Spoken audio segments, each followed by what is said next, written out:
Okay, first we're going to draw a square on this plane here. So first, okay, you can use the orbit and the pen tool to move around.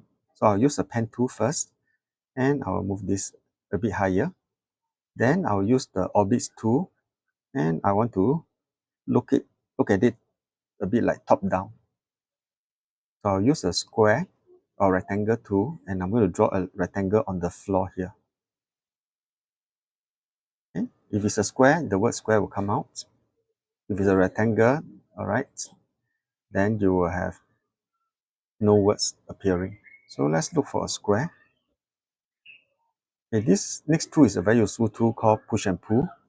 Click on it and click on the square and you can pull it up. Click and let go.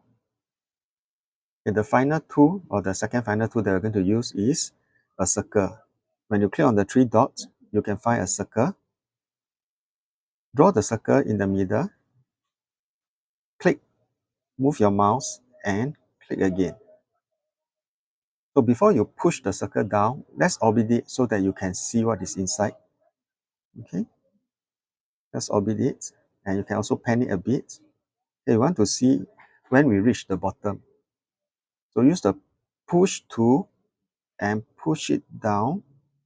Now when you see the bottom, you can actually see some rays of light. Okay, the final thing that you can use is coloring it. So I'm going to use this bucket tool. All right, if you click this, you can choose different type of texture, okay, under browse. I'll just use the color that's available here. So I'll use green for the top and red for the sides. For the inside, I'm going to use gold color. Okay, I'm going to orbit it and do the same for the other sides. Red for the sides and green for the bottom.